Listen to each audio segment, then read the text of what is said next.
Howdy all, today is July 23rd and today I'm going to be replacing my reverse osmosis water filtration system under my kitchen sink because the GE one that's in there is about 4 years old, has developed a problem where one of the filters just pops out on its own. Not good. Anyways, we're putting a new one in. This is not a sponsored product, but this is what we're going to put in. We're going to try this. Compared to the old GE one, this top filter would just pop out on its own and then of course start leaking water, so we don't want that. There's the old tank, and we're going to get rid of this stuff and put in the new.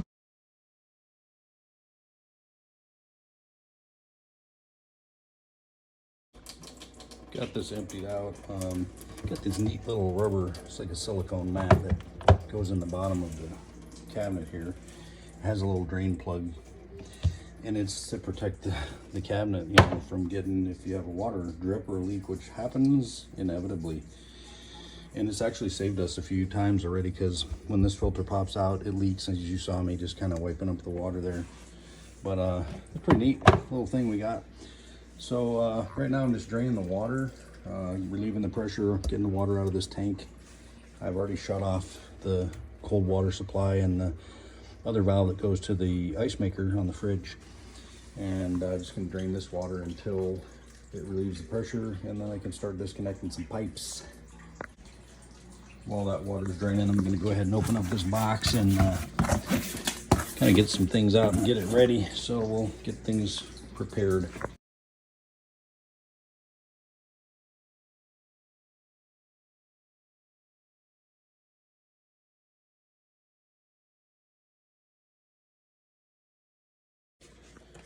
You gotta love these new products they come out with. They don't give you instructions anymore. They just give you little info sheets that you can scan and you know, go online and download instructions or something to that effect. But I've installed enough of these that I'm gonna probably do the man thing right now and just hook it up the best I know, and if I run into trouble, then I'll have to look at the instructions. Yeah, so we'll see how that goes. All right, so just for an FYI, this is the Whirlpool Reverse Osmosis water filtration system.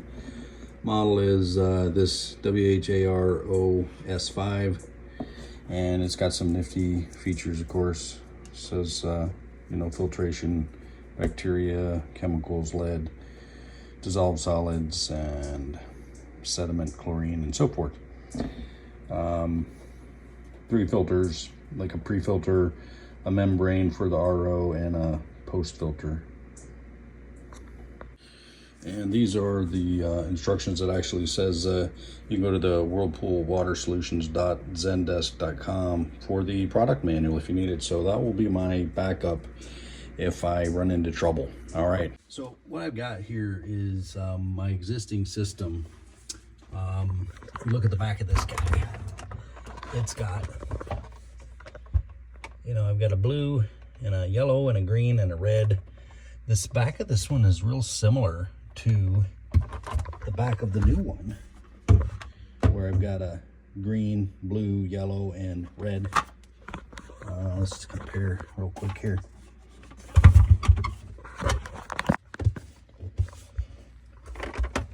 So the original has got the red hose at the top left here, and the new one, same thing.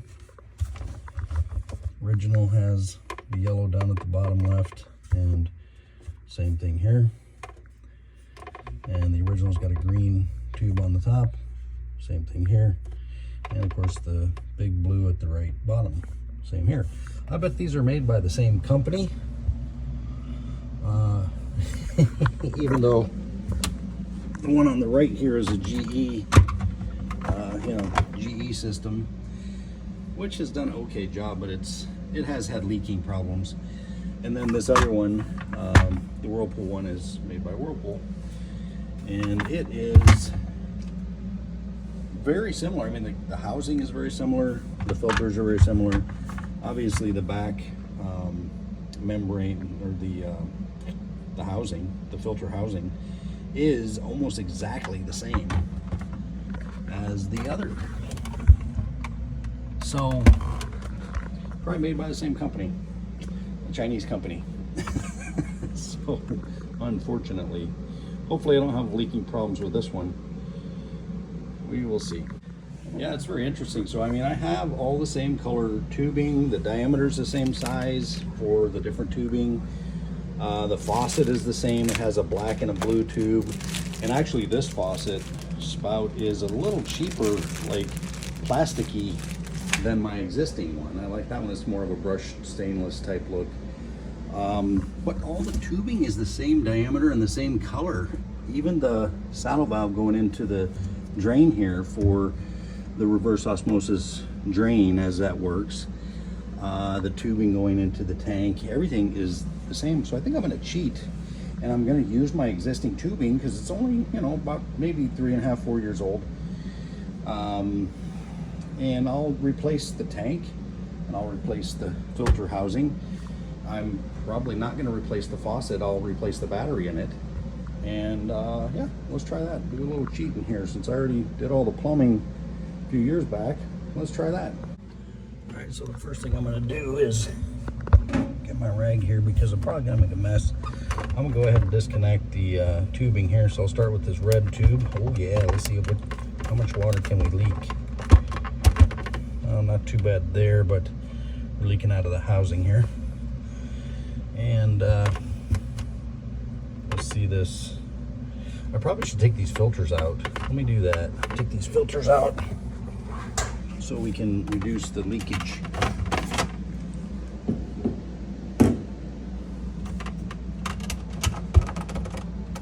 I can't do that one-handed.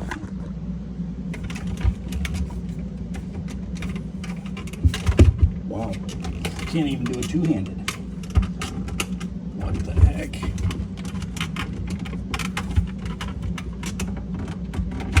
Whoa, that was a tough one.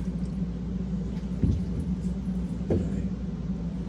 And the last one, a little easier. Oh yeah, nice water mess. That's okay. We got our handy dandy little tray here. I love these microfiber cloths. You can get a lot of water, and then we can disconnect the rest of these tubes. All right.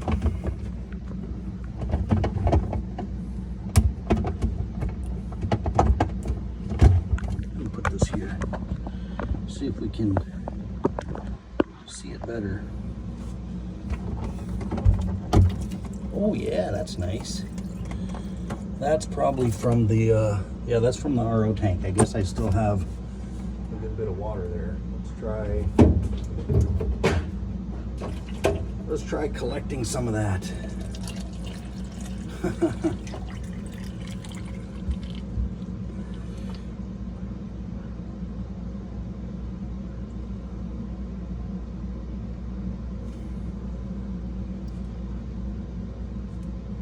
Yeah, I mean, I got a cup pretty much full.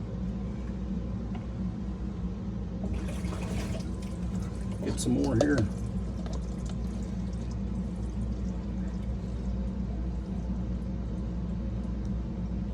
You can see that.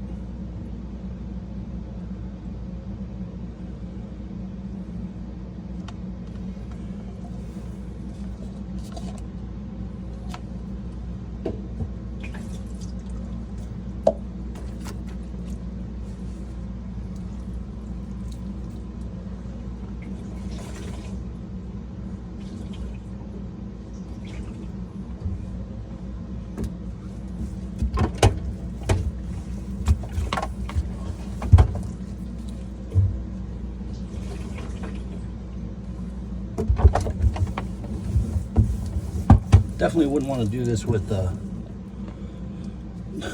no catch tray. I would want to probably pull out the tank before I disconnected it.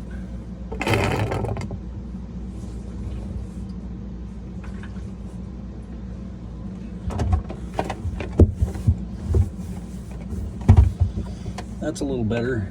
All right, let's get the rest of these. Get the blue, get the green. There we go. Get this guy out of here.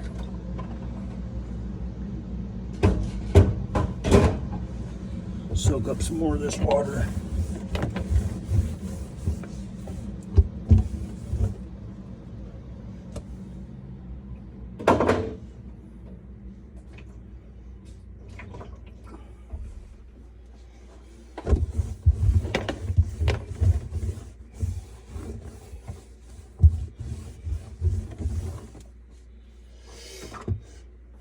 All right, I'm gonna get this new housing in here. Just so you're aware how these work, these tanks is kind of interesting. You only have one tube going in and that same tube coming out. So you kind of wonder, well, how is it possible that you get filtered water coming from your system here going into your tank, and then when you try to get water out, how's it now going to come out? Well, inside these tanks is a diaphragm. It's like a, imagine a rubber glove. Imagine like a rubber glove, rubber type thin membrane that goes across the inside. And as you put water in, it has pressure behind it. So let's say the membrane is halfway in the middle, and there's a valve here. If I can get it off. It's kind of like your tire valve on your tire for your bicycle or your car. Okay, there's a valve here, and what they do is they fill this with some air pressure, probably nitrogen or something, but maybe 5 to 7 pounds of pressure. So it puts some pressure on that diaphragm in there, kind of pushes it up like a bubble. Then when you put water in here, it fills it, and then the gravity of the water pushes down on the diaphragm. And then when you want water, the pressure of the water that's pushing up on the membrane, that diaphragm, it pushes the water out. So it's kind of interesting. You can fill it with water pressure, and then when you open your valve up there, it relieves, it opens and gives the room for the water to go out. It's kind of a neat little system. One of the drawbacks is this is supposed to be set at the factory to the right pressure. I've heard of people putting in new systems and it doesn't work right. It has low pressure or things like that. And that could, because of this, may have the wrong pressure in it. But you typically don't want to mess with these, because if you change the pressure, you can have problems where you have anything from extremely low pressure to a lot of pressure, or it can cause damage to the diaphragm. So anyway, just thought you'd like to know that. I'm going to go ahead and start installing this new unit. We'll do that now. Okay, new unit in. And these rings work pretty neat. You just press the tubing in, make sure it goes in all the way. If you want to release it, like you saw earlier, you just press on the ring, the outer ring here, and then you pull out on that. So press in on this ring and pull out on the tube, and it unlocks it. All right, let's get these in place.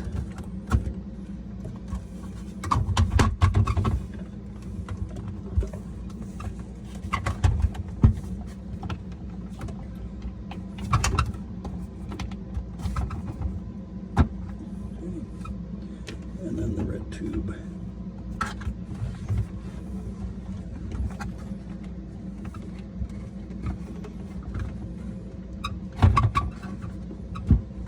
The good news is that I've got plenty of extra tubing now, so if I ever have any problems with these, I can replace sections of it. I'm going to go ahead and put this over here in place.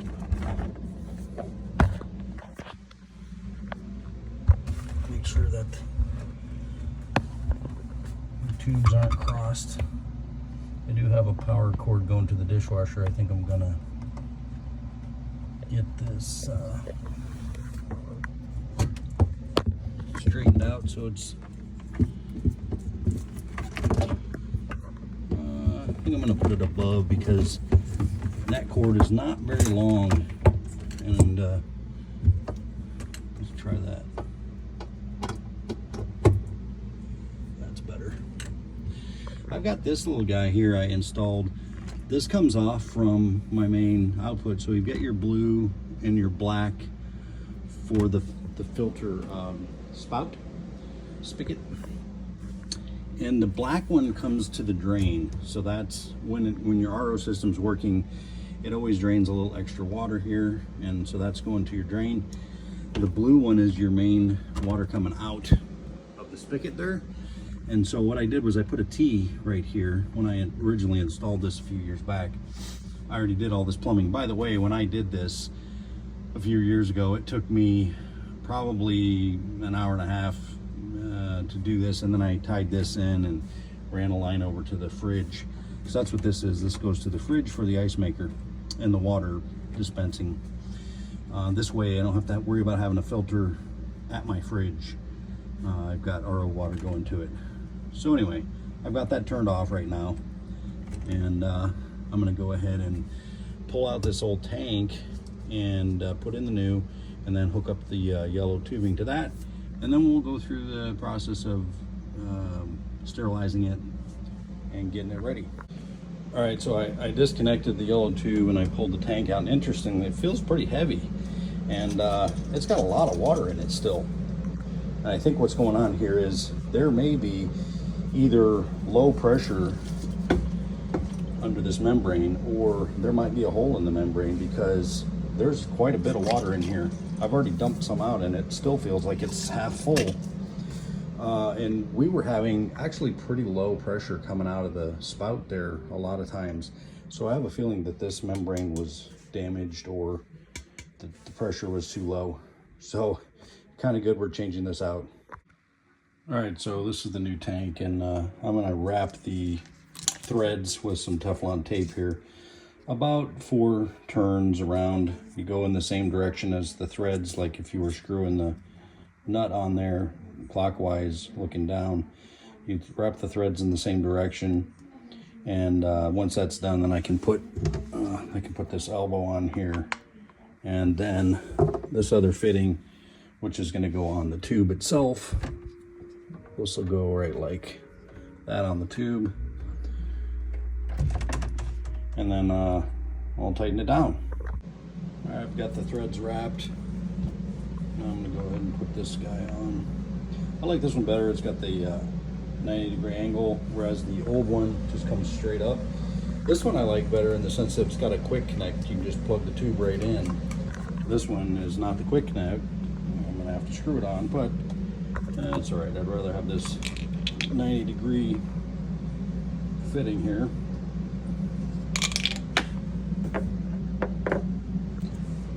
If I can get my fingers to work, that would be good. I did break down and watch the video just to make sure that, you know, that you click on the little QR code and pull up the installation instructions. And I wanted to know if this new one needed the pipe thread, the Teflon tape, because this fitting is a little different than the other one. I figured it might need the thread, and it says, yeah, so we did it.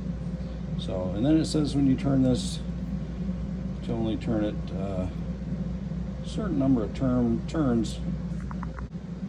Yeah, they're saying to wrap it 7 to 8 turns, or turn it 7 to 8 turns, because you don't want to over tighten it, and you also want it to be tight enough that it doesn't leak. One thing that's different on this one is that since this type of connector screws on, and it is a connector that slides on the end of the tube, there's this little white insert. Looks like a top hat. It's a plastic piece. It goes inside the tube, and it provides rigidity or some strength. So if I can do this, I don't know if I can do this. We're going to try.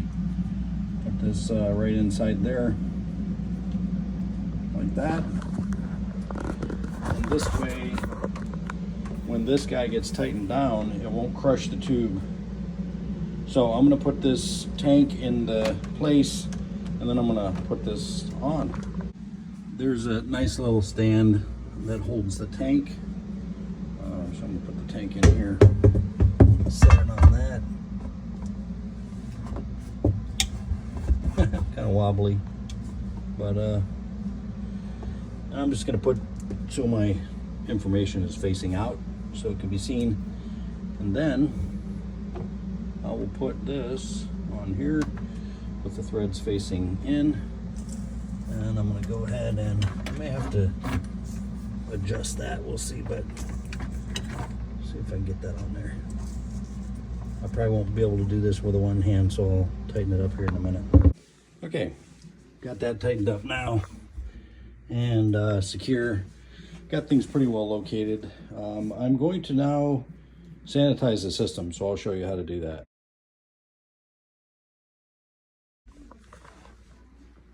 All right, so to sanitize the system, what you do is you take, there's this little kind of like a suction device that came with the unit, and it's got marks on it right here. It's hard to read, but it's 1 milliliter up to this mark. So you use standard household bleach. You basically suck it up until you get up to 1 milliliter, and you're going to do it 3 times. Disconnect the yellow tube from the tank here and add, bring the tube out and add the bleach into the end of the tube. Do that 3 milliliters and then reconnect that, and then you turn on the system. First they want this valve opened, so we open the valve, and I don't have the water pressure on yet. This is all to be done sanitizing before you fill the tank. So when you first install this, you install it, do your sanitizing, and then you can fill the tank and purge the system. So we're going to do that next. All right, I just added 3 milliliters of bleach to this tube. Now I'm going to reconnect it to there, and I'm going to go ahead and follow through the instructions. All right, once you sanitize and hook your tube back up, then basically what it says is turn your water on. Did that. And let the system build pressure. I turned the valve off, okay, so it'll build pressure.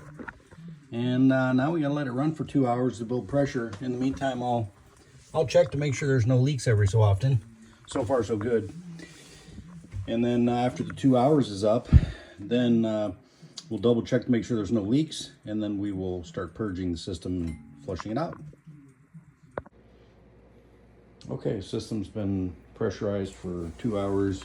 It went under here and checked to make sure there's no leaks. Not sure why my light is not turning on, but this thing is looking good. I had a flashlight under here, no leaks. So at that point, it says to go ahead and open the valve, which I did about 10-15 minutes ago, and of course it flows strong for the first 5 or 10 minutes until the tank gets a lot less water in it. Now it's just going to flow slow like that, and it says to run it for 24 hours.